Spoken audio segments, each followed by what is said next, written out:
Dynamic programming, so-called DP, is one of the most powerful algorithm design techniques.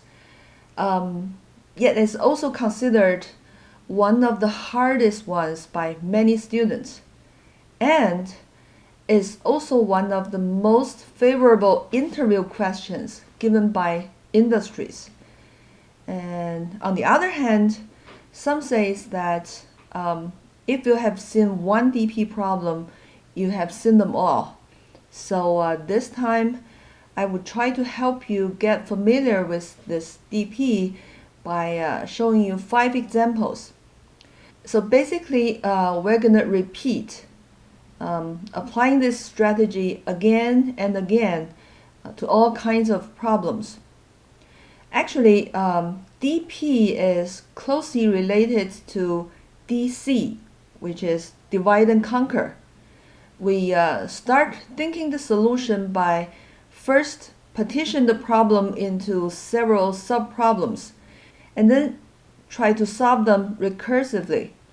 That's the typical DC strategy, right?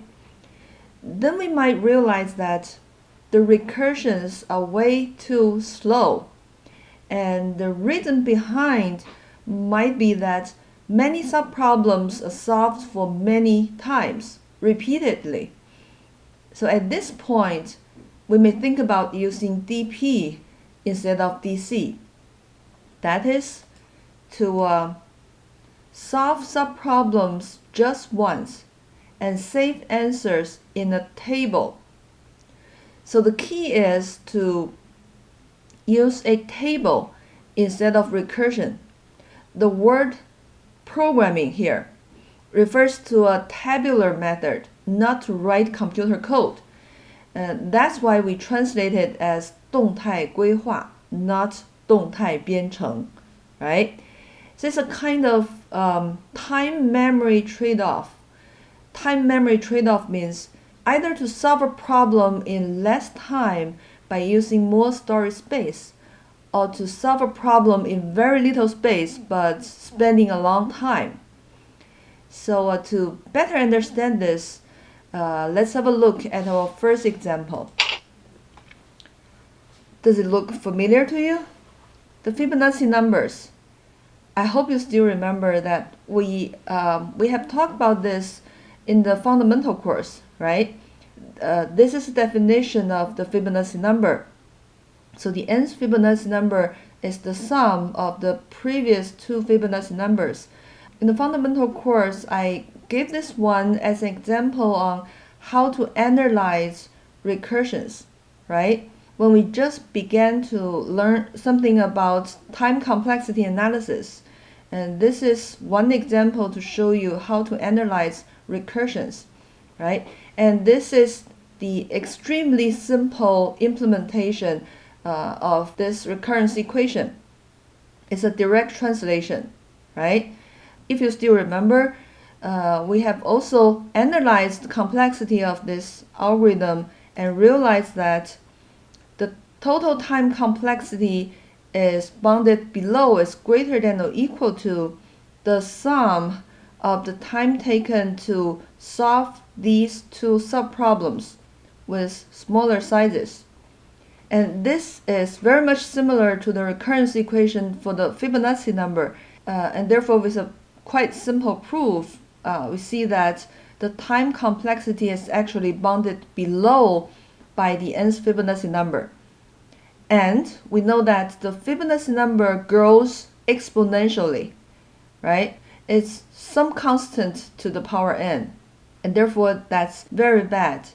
And I also gave this question to you in the fundamental course, like, why is it so bad? Why? Let's take a look at the way we calculate, or say, the computer calculate the 6th Fibonacci number. In order to calculate f6, recursively we must first find f5, right?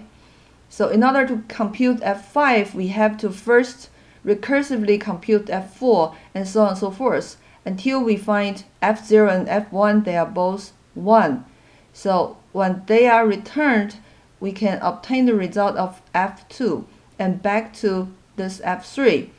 So in order to compute F3, we must add this F2 with F1 and then return the results to F4.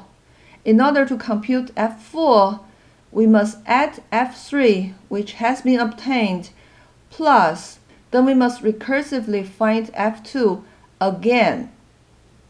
See, these are all recursions. Can you find the problem?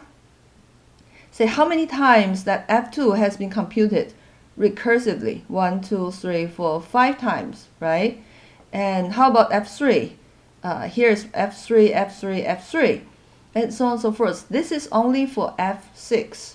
For larger n, this kind of redundant calculations will grow exponentially. So the troublemaker is that the growth of redundant calculations is explosive. So what can we do? Remember, the key is to trade space for time, right? Which means once we complete calculating F2, why don't we just save it? Save this value, and therefore next time when we need it, we don't have to go through this recursion again. So this is basic idea of saving times, right? But for this example, it's quite simple because we don't have to record everything along this path. The only thing we need to compute F6 is F5 and F4. So we only have to save 2 values.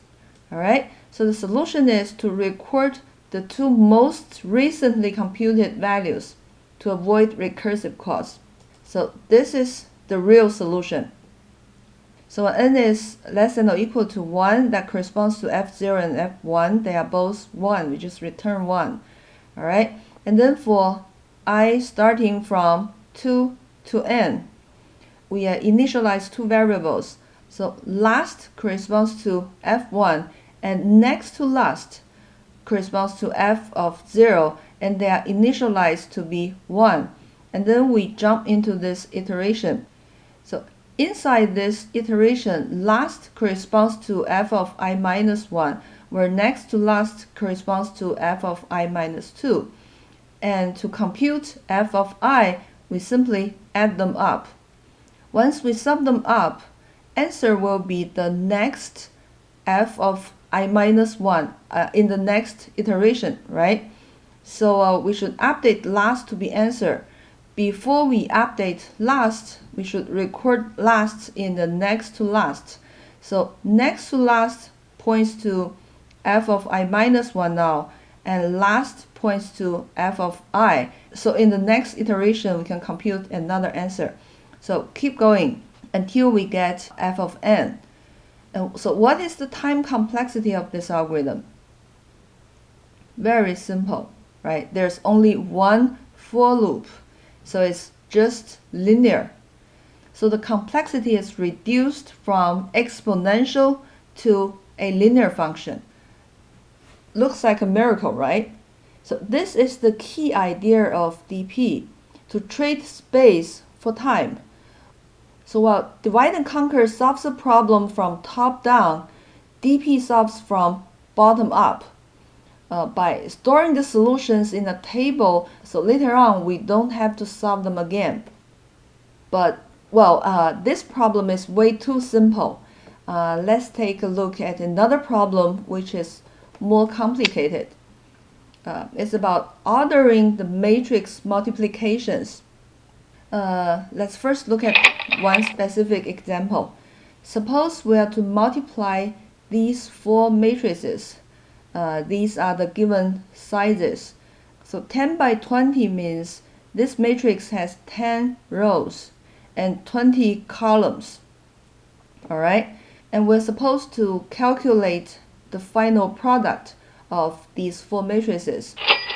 If we find the product of the last 2 matrices first, then multiply the result with the second one and finally with the first one, this is the total computing time.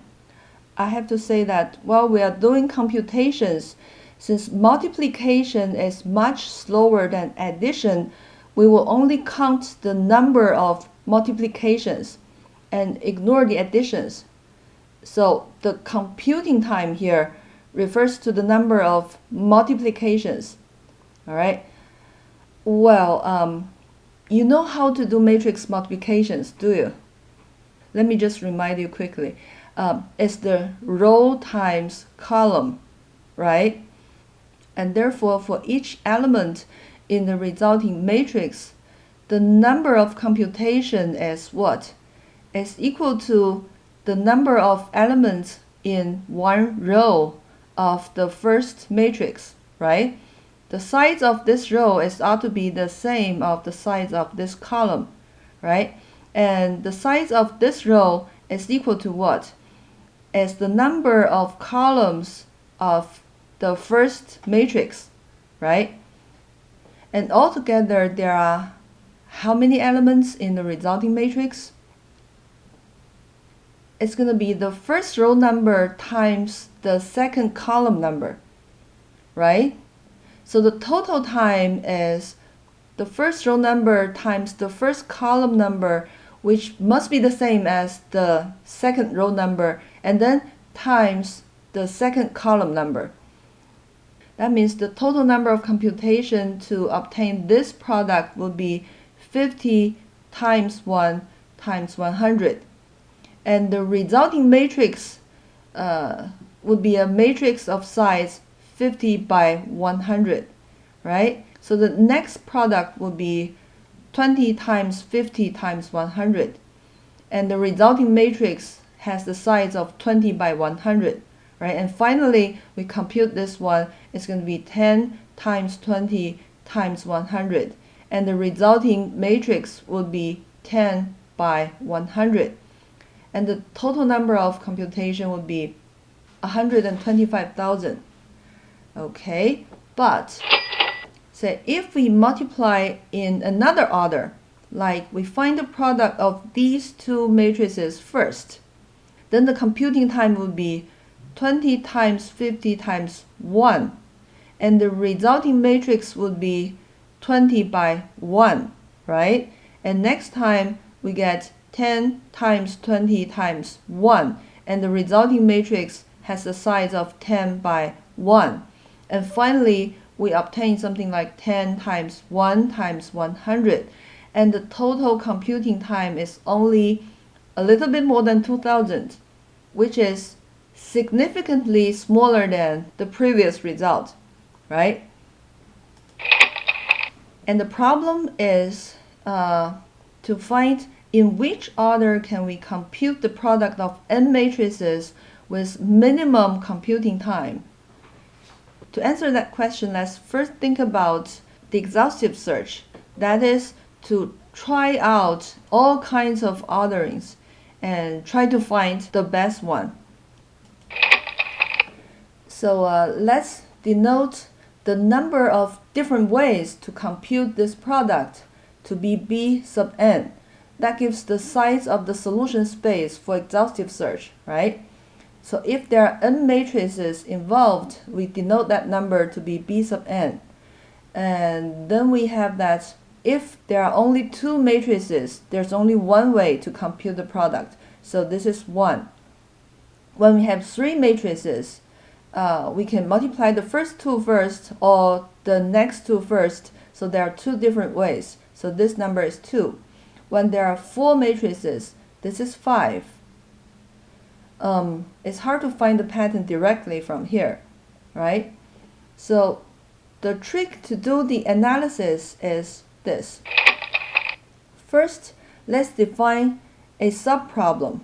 Okay, define the subproblem to be finding the product of some of the matrices starting from I to J, and record the final result to be capital M sub ij.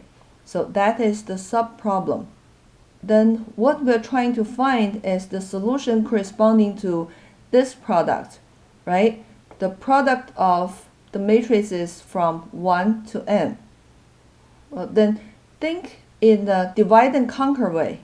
Break it into 2 parts from some I to compute the product of the first I matrices, and then the rest of the matrices.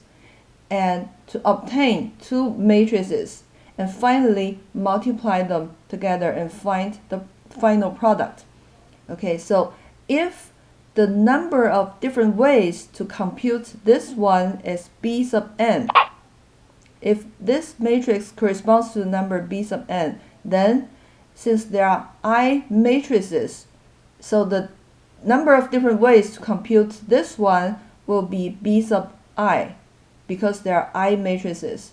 And for this part, there are obviously n minus I matrices left, right? So the number corresponds to this subproblem is b sub n minus I. All right? So what is the relationship between these three numbers? For each fixed I, there are that many different ways to compute this one, and that many different ways to compute that one. So altogether, it's going to be b sub I times b sub n minus I, right? That's for one fixed I. And there are many different positions for this I, right? And we should sum them up. So here we get the formula. B sub n is the sum for different i's. I goes from 1 to n minus 1, and the sum of the product of these two numbers. And we're supposed to analyze this equation and try to solve this equation for b sub n. And that is a little bit complicated, so I'm not going to go through the details here. But just to tell you the conclusion, this b sub n is big O of this number. This is called Catalan number, which grows almost exponentially. It's 4 to the power of n over some increasing function. So it grows a little bit slower than exponential, but still quite bad. And that just means exhaustive search to try out all the different ways to compute the product and finally find the best solution. That exhaustive search just doesn't work. So we ought to try something else. Let's take a closer look at this subproblem. Right, suppose we are to multiply these n matrices, where this is the size for m sub I, and let small m sub ij be the cost of the optimal solution, the optimal way to compute this partial product. Then we have the recurrence equations like this. Well, obviously, if I equals j, there's only one matrix, so there's no computation. So the cost, which is the computing time, is just 0, right? And this is the most important part. For each pair of I and j, we can always break it into two parts from somewhere. And we assume that index in the middle is L, right? We can recursively compute from I to L, and then recursively compute from L plus 1 to j. And finally, this is time taken to compute the final product. Okay, when we sum them up, we obtain the total cost for solving this subproblem, but that is only for one partition.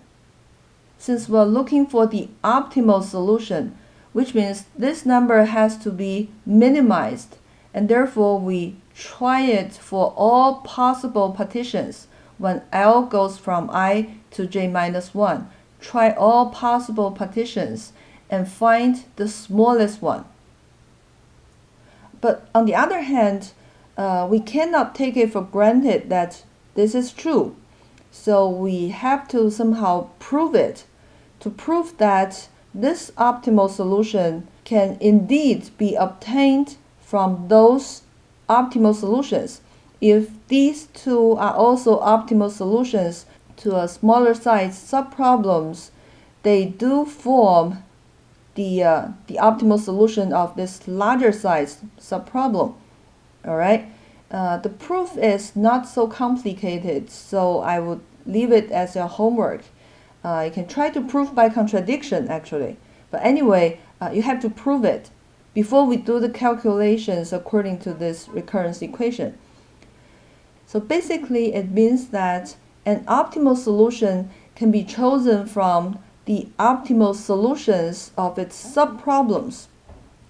According to this equation, does it mean that we can simply solve them recursively? Well, if we do so, it will be just the exhaustive search, and the time complexity is then the Kaplan number. So why is it so bad? Well, think about this. Throughout the computations, all we have to deal with are these m sub ij's, right? M sub ij, m sub il, m sub l plus 1, and j. And those small m's, right? And how many different pairs of I and j do we have? For I, we have n possible values and also n possible values for j. So altogether, it's just n squared. There are only n squared values of m sub ij, right? So it implies that if the recursive function will cost a Kaplan number, it just means that there must be a huge amount of redundant calculations, right? Now it's time to think about DP. So with DP, we will try to store the solutions of those subproblems. So next time when they are encountered, we don't have to solve them again and again. The question now is, in which order shall we do the calculations so that we'll only encounter those solutions that have been calculated before? And therefore, we can look up a table to find their values directly. So what's important is that we won't be needing anything that has not been recorded. So fortunately, we have this. So if j minus I is k, which means k is what? K is the size of this subproblem. K is equal to the number of multiplications involved in this subproblem. Okay? If the current size of the problem is k, then the only values of m sub xy required to compute this one satisfy that y minus x is strictly less than k. So what is y minus x? It's the size of this problem. So let's again take a closer look at this equation. So while we're supposed to calculate m sub ij, where k is the size, we're going to only need the solutions to the problems of smaller sizes, right? The distances between I and L and between L plus 1 to J are both smaller than the distance from I to J. So the sizes of these two subproblems must be strictly smaller than the size of this subproblem. So what does it mean to us? It means that in order to calculate m sub ij, we only need the solutions of subproblems with smaller sizes. Now, keep moving along this line. It means that if we start from the smallest case, so what is the smallest case? When I equals j, right? When there's only one matrix and there's no computation required, right? So to start from this smallest case, we can build the solution of larger and larger sizes and eventually get the final solution for the largest case of m sub 1 to n. So here comes the pseudocode. Why don't you just pause the video for a moment and take a look at this piece of code by ourselves first. Okay, now let's go through it together. Here, this array R contains number of columns for each of the n matrices, where R of 0 is the number of rows in the first matrix. And all those optimal solutions to the subproblems are stored in this two-dimensional array M. And the final solution is stored in M of 1 and n. That's from 1 to n. So this is the recurrence equation we obtained, right?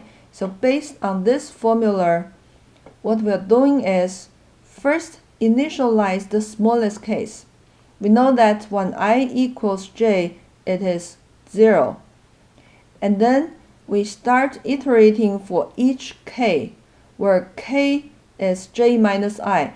K gives the distance between I and j, which corresponds to the sides of the current subproblem, right? And so this is the smallest subproblem with size 0. And then let's increment the size one by one, starting from 1. All right? For each fixed size, we're going to do computation for each pair of I and j, right? So I is the starting position. And for each position I, with the current size k, we can compute j, right? So for each pair of I and j, we initialize mij to be infinity at the very beginning, because we're supposed to find the minimum possible value of this one. And L is what? L is the position, L is here. L is the position for each partition, right? For each L goes from I to j minus 1, we try to compute this value. Okay, compute this value. And if this one is smaller than the current mij, we update it to finally find the minimum. So basically what is going on here is that we're calculating the values of this matrix, and we start from bottom and solve the problem from bottom up, level by level, and finally obtain this one at the top, and that gives the final solution. So what is the time complexity for this? There are 3 nested for loops, right? So it's big O of n cubed. So the complexity is a polynomial of n, which is much, much better than the Catlin number. All right.